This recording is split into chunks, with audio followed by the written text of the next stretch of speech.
मांग करेंगे इस खुलासे के बाद? फिर कोई अभी खुलासे के बाद में यही हम लोग सही हत्यारा मिले और उसको बड़ा है जो कि लोगों को नहीं दिख रहा है या बहुत छोटा है कि लोगों की नज़र में नहीं आ रहा है। मोटिव के माध्यम से हम लोग जब अनुसंधान कर रहे थे तो किसी दिशा को हम लोग नहीं पकड़ पा रहे थे, लेकिन पैरेलली हम लोग की एक टीम अनुसंधान कर रही थी और हम लोगों ने बेसिक्स को पकड़ा घटनास्थल से और अपराध कर्मियों की जो शिनाख्त हम लोगों ने की थी फुटेज के द्वारा उस दिशा में उनको ट्रेस करते करते 18-20 दिनों में उस जगह तक हम लोग पहुँचे और उस दौरान हम लोग को बहुत ही महत्वपूर्ण एविडेंसेस मिले।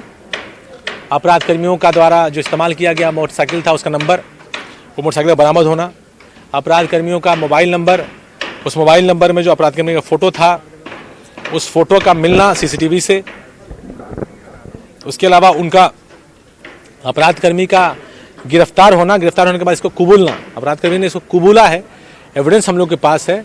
ये अलग बात है कि मैटर बहुत ही ट्रिवियल है, लेकिन जिस दिन ये घटना घटी थी उस दिन से लेकर आज तक हम लोग इस विवेचना में थे कि इस घटना के बारे में विक्टिम में या परिवार वालों में ऐसी कोई भी मोटिव स्पष्ट रूप से सामने नहीं आ रही थी जिससे कि लगे कि ये स्पष्ट कारण हो सकता है।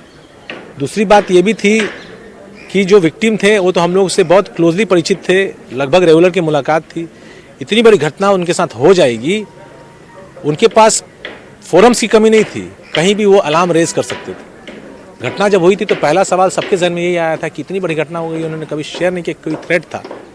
खैर वो अनुसंधान का एक अलग बिंदु है, लेकिन हम लोगों के एविडेंस के आधार पर इस अपराध कर्मियों को उन्होंने गिरफ्तार किया है और इसकी गिरफ्तारी के बाद इसने इसको कबूला है और कबूलने के बाद इसने जो मोटिव बनाया है उस मोटिव को हम लोग मान रहे हैं, क्योंकि हम लोग एविडेंस के आधार पर इसको पकड़े हैं। हम मोटिव को अकेला नहीं देख रहे हैं, हम लोगों ने 10 एविडेंस हमारे पास है, उसके साथ मोटिव को पढ़ रहे हैं। कन्फेशनल भी है उसका साथ में।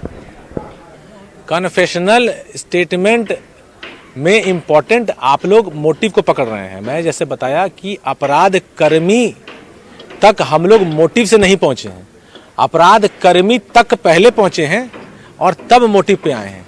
तो अपराध कर्मी तक पहुंचने में हम लोग को कई एविडेंसेस हमारे पास हैं जो कि ये स्पष्ट कर रहा है कि अपराधी यही है, यही वो साजिश करता है, यही वो शूटर है। इसके पास से मर्डर वेपन मिला है, हत्या में उपयुक्त गाड़ी मिली है, हत्या में उपयुक्त कपड़े मिले हैं और उसके अलावा जो इसका घटनाक्रम जो हमको फुटेज से क्लियर हुआ है उस घटनाक्रम पर यह स्पष्ट रूप से बैठा हुआ दिखाई देता है। इसका मोबाइल नंबर घटना के पहले बंद हो जाता है, घटना के बाद ये रांची भाग जाता है। ये सारी चीज़ें मोर देन सफिशिएंट है हम लोगों के मानने के लिए कि this person is in this crime. तब यह अपराध कर्मी गिरफ्तार होता है और तब यह अपराध कर्मी कबूलता है। उस कबूलनामे में एक मोटिव जो है, एक चीज़ जो है वो मोटिव है।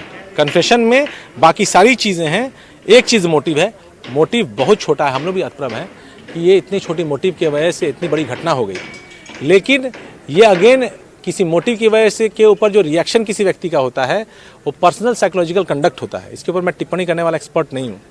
ये व्यक्ति का हाव भाव कैसा था कैसा नहीं था, इसके ऊपर आप डिफरेंट फोरम्स में डिफरेंट एक्सपर्ट से राय ले सकते हैं, लेकिन जो इसके परिजनों से, इसके परिवार वालों से, इसके दोस्तों से बात हुई इस अनुसंधान के दौरान, तो ये बात स्पष्ट हुई कि ये बहुत ही गुस्सैल नेचर का आदमी था। अपने एक नॉर्मल लाइफ के अलावा भी एक पैरेलल लाइफ जीता था। जहाँ इसका घर है आदर्श कॉलोनी आके नगर में, उससे 500 मीटर दूर पे इसने अलग डेरा लेकर रखा था। गाड़ी चोरी करना इसका पैशन था, पेशा था। पैसे की इसके पास कमी नहीं है। 3 कट्ठे में इसका करोड़ों का मकान है।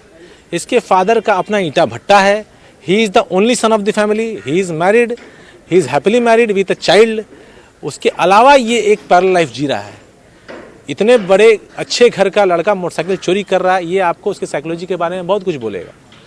घटना घट गई इस तरह से, ये हम लोग के लिए भी शॉकिंग है, but this is how the case has opened और वही आपके सामने हम लोग प्रेजेंट कर रहे हैं। एक आखिरी सवाल है, जिस तरीके से गोलियां मारी गई थी, लगता है चलिए जीवन में कभी गोली नहीं चलाई, वो इस तरीके से गोलियां चलाई। देखिए अगेन ये फॉरेंसिक की बात है। गोली चलाने वाले की साइकोलॉजी को फॉरेंसिक साइंटिस्ट ज़्यादा बेहतर समझता है, लेकिन